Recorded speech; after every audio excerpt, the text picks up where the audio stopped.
¿Quieres encontrar un piso rentable, acorde con tus ingresos, con tus ahorros? Pues no te pierdas este vídeo. ¡Vamos allá!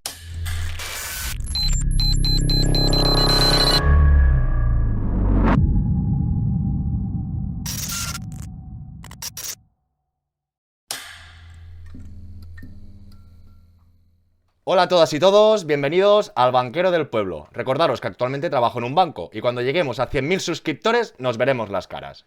Hoy seguimos con la segunda edición de cómo encontrar un piso rentable. Recordar que lo habíamos subdividido en 3 apartados. El primero de todos, el punto de partida, que os dejo la sesión por aquí. El segundo punto, que será la sesión de hoy, veremos esta optimización de rentabilidad o cómo podemos adecuar las condiciones de financiación a nuestro interés. Y por último, en otra sesión, veremos cómo localizar o buscar estos inmuebles en el mercado. ¡Empecemos! Para poder seguir el hilo bien de esta sesión es fundamental que veáis la sesión anterior, porque ayer hablamos de Paco, tenía 40 años, tenía unos ingresos, una capacidad de devolución y vimos qué target, qué horquilla de precios de pisos podía intentar adquirir o podía intentar invertir. Y en función de estas premisas, hoy vamos a desarrollar esa optimización de la rentabilidad o ver qué condiciones, qué financiación, de qué manera le iría mejor o peor o intentar reflexionar y dar herramientas para que cada uno pueda adaptar esta teoría a su caso particular. Ahora nos encontramos en el Excel Puedo pedir una hipoteca, que lo dejaré en la descripción del vídeo. Y como iba comentando, ayer vimos que Paco, con su nómina, con sus cargas vigentes, con sus ahorros, tenía este ratio de devolución disponible, 425 euros, y vimos que en función de esta entrada y de este ratio disponible, podía intentar adquirir un inmueble de 90.000 euros con la financiación al 90%, otro de 60.000 al 80%, y inmuebles de 40-45.000 euros con el 70%. Como ya vimos o nos dimos cuenta que este caso era bastante restrictivo, hoy vamos a trabajar con estos dos importes. Vamos a trabajar con estos 60.000 al 80 y al 90% y vamos a trabajar con este 40-45 al 70 y al 80. Vuelvo a recordar que es muy importante entender la teoría y las bases, porque en función de la edad, de los ingresos, de los ahorros, de la zona geográfica, de los objetivos de cada uno, de la dedicación que quiera realizar cada uno, hay muchas variables que influyen a esta toma de decisiones. Con lo que creo que es fundamental, aunque no seamos los súper expertos, entender dónde estamos, dónde vamos, qué variables nos influyen para que cada uno pueda trazar o hacer su vestido a medida. Y sin más dilación, vamos a ver esa financiación. Recordemos que según vimos ayer, la limitación que tenía Paco eran sus ahorros, ahorros un poco insuficientes para poder adquirir inmuebles de mayor precio. En todo caso, vamos a adaptarnos a su situación y vamos a ver qué se puede hacer y qué no se puede hacer.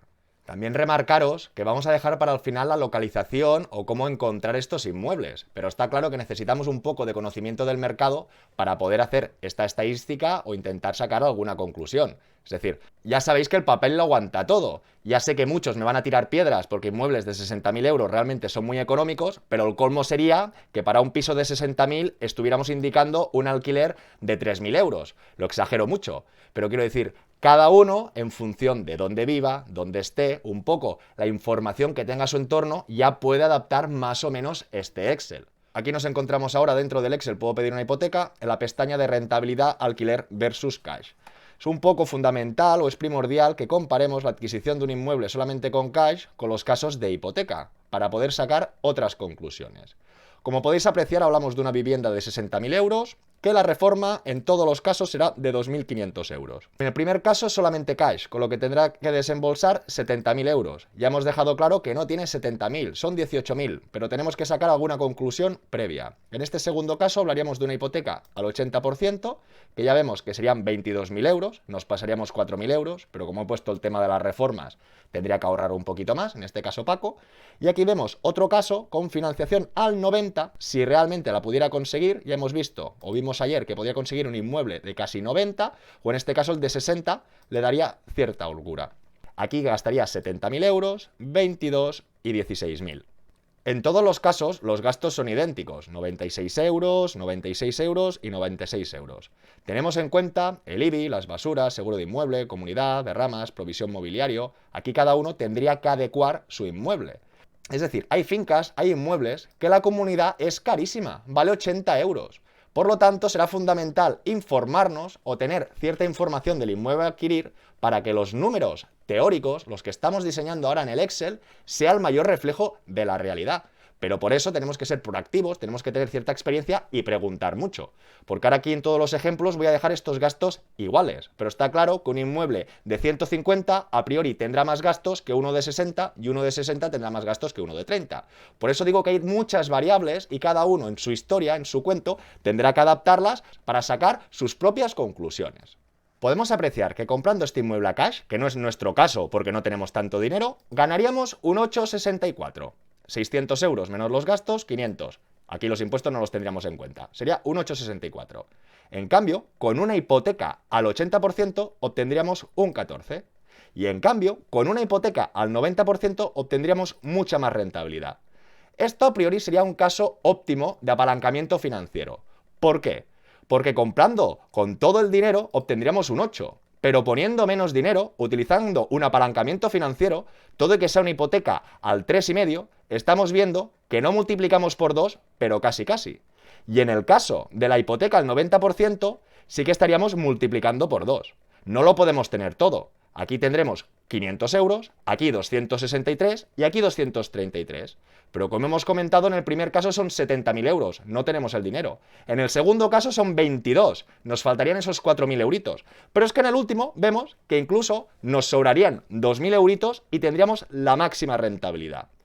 Aparte de la rentabilidad que lo estamos viendo, que va relacionado con el periodo de retorno, aquí tardaríamos casi 12 años en recuperar nuestro dinero, aquí 7 y aquí 6. Nos tenemos que dar cuenta de nuestra capacidad para seguir escalando en inmuebles si fuera el caso. ¿Qué os quiero decir? Aquí no hay hipoteca. Los ingresos de alquiler habitualmente cuentan de cara al banco un 40%, con lo que sobre este neto no, sobre el bruto de 600 sabrían que aquí sumaríamos un endeudamiento positivo de 240 euros. Es decir, si Paco podía ahorrar 300 euros al mes, si pudiera comprar este inmueble ahorraría los 300 más los 240 que le dé este inmueble. Como decíamos, necesita financiación. Si se fuera aquí, ganaría 263. Pero, como tiene financiación, tenemos que hacer los cálculos. ¿Esta operación a él le sumaría o le restaría? Muy sencillo. Cogemos los 600, los multiplicamos por el 0,40, que es lo que ponderaría al banco, y le tendríamos que restar su cuota de hipoteca, en este caso 240. Por lo tanto, cogiendo esta financiación, que ya vemos que le falta entrada, pero haciendo esta financiación, realmente ni le sumaría ni le restaría endeudamiento. Hay que tenerlo en cuenta, porque no sabemos, ayer dijimos que Paco tenía la hipoteca, pero si tiene algún préstamo más, si no tiene tanta holgura de endeudamiento, hay que tener todas las cosas claras. Y en el último ejemplo, veríamos que serían estos 240 y tendríamos que restar la cuota a la hipoteca, que sería 270. Por lo tanto, vemos que el último caso es el más rentable con diferencia, pero nos va a restar un endeudamiento de 30. Aquí muchos se van a reír, pero estamos hablando de este ejemplo concreto. Alguien que hable de pisos de 150, de 200, con otras nóminas, no serán menos 30 euros, igual son menos 200 o menos 300. Y en función, insisto, de su nómina, de los ahorros, cada uno tendrá que darle vueltas e ir hacia aquello que le es más positivo o que le conviene más. Y siguiendo este ejemplo con el vídeo de ayer, nos damos cuenta que si compro un inmueble de 60.000 con estos 2.500 euros de reformas, no podría adquirirlo. Necesitaría comprar un piso de 60.000 sin ningún tipo de arreglo. En este caso, la única opción que le quedaría sería conseguir la hipoteca al 90%. Y para darle un poquito más de vueltas, seguimos con el ejemplo. ¿Qué pasaría si en vez de alquilarlo por 600, lo alquilase por 450? Ojo, ojito, y todo el mundo atento aquí, que la película ya cambia bastante. Si lo compra cash, en vez de percibir un 8, percibirá un 6. Está claro que si percibe menos alquiler, hay menos rendimiento, menos rentabilidad. En este segundo caso, igual que antes casi duplicaba, ahora está muy a la par. Y en el tercer caso, que sí que duplicaba, vemos que también vuelve a estar muy a la par. En función de los gastos, en función del tipo de interés y en función del periodo de devolución. Aquí hemos indicado 300 meses, que son 25 años. Estos 25 años puede ser alguien que tenga 50 hasta los 75, o podría ser que aunque alguien fuera más joven, si es una segunda vivienda, no se puede hacer la hipoteca a 30, son a 25. Con lo que os digo que tenemos que ser conscientes de todas las variables para hacer unas comparaciones bastante ecuánimes. Y de la misma manera que hemos visto que con cash sumaba endeudamiento, solo faltaría con todo el dinero que hay que gastar, aquí ni ganaba ni perdía, y en el último caso perdía, ahora tendríamos que adaptarnos a la nueva situación. Un alquiler de 450 ponderado al 40% serían unos ingresos de 180. Si aquí indicamos 180 menos la cuota de la hipoteca, que son 240, veremos que aquí ya estamos perdiendo 60 euros de endeudamiento. Y en el último caso, si son los 450 por el 0,40 menos esta hipoteca, que son 270, veríamos que nos estaría restando endeudamiento de 90. Ojo, ojito, Paco tenía disponibles 425. Esos 425 le dejaban coger tranquilamente una hipoteca de 300 euros, de 350. Pero si él va a hacer una financiación, una operación, que de esos 420 euros que le quedaban, le restan 90, tenemos que ser conscientes que ya no le quedarán 420 para endeudarse, le quedarán 330, con lo que en función de los ingresos, sus ahorros y su situación personal, quizá esta última opción no le interesa. Y tenemos que darnos cuenta, que nos salten las alarmas, que en el alquiler de 600, con este apalancamiento financiero, estábamos multiplicando la rentabilidad. Pero en este caso no la estamos multiplicando y en todo caso nos está mermando nuestra capacidad de pago. Sí que es verdad que en amortización del inmueble la rentabilidad continúa siendo superior, pero ahora sí, bajo mi punto de vista, no me parece óptima esa operación porque a mí me gusta que con el apalancamiento financiero obtener un extra de rentabilidad. Nos daremos cuenta que estamos percibiendo 113 euros o estamos percibiendo 83. Todo va en proporción del capital depositado. Pero no es lo mismo que pongamos 16.000 euros para percibir 200 euros al mes que pongamos todo ese dinero para percibir 80. Solo que tengamos que renovar el mobiliario, solo que haga alguna pequeña derrama. Nos vamos a quedar sin cash flow, nos vamos a quedar sin beneficio y en este sentido a mí no me parece una operación tan atractiva como la inicial.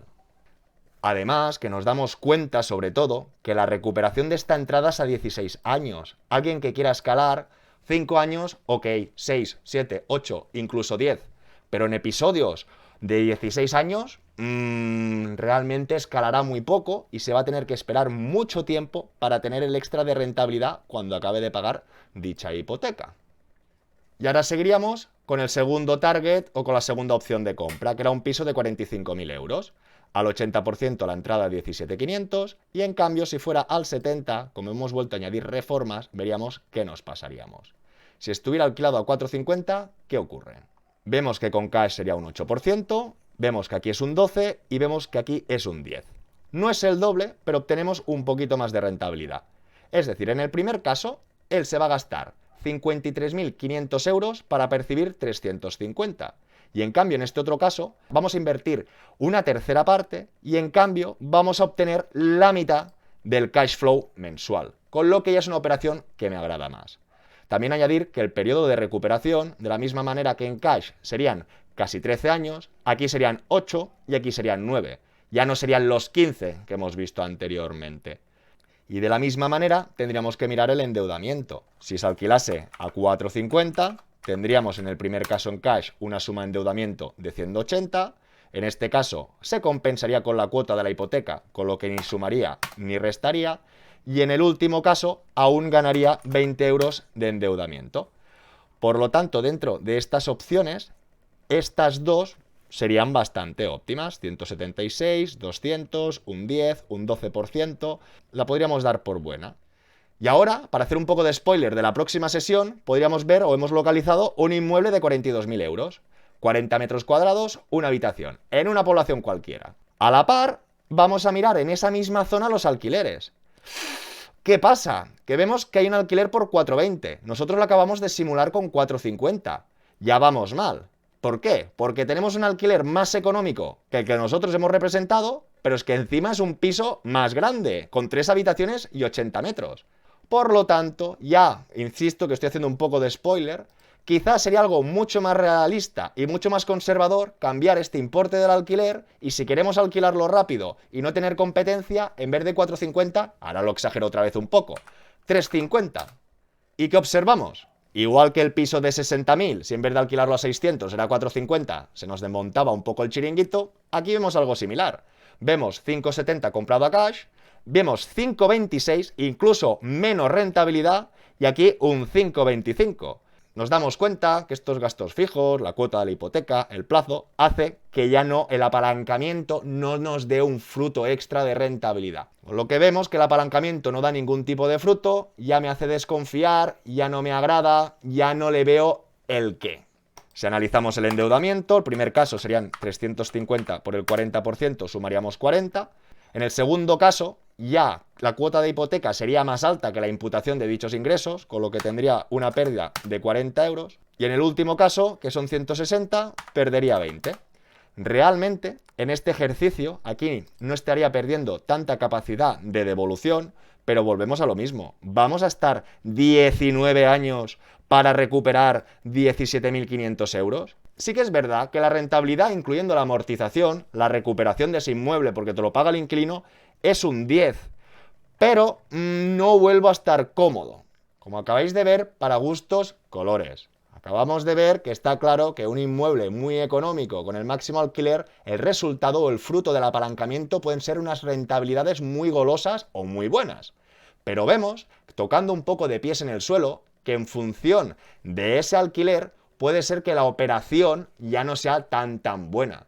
En la próxima sesión, que no voy a tardar mucho, veremos cómo podemos casarlo todo y sobre todo que en función de cada persona, dónde viva y dónde esté, que se pueda adaptar o que pueda haber más o menos luz.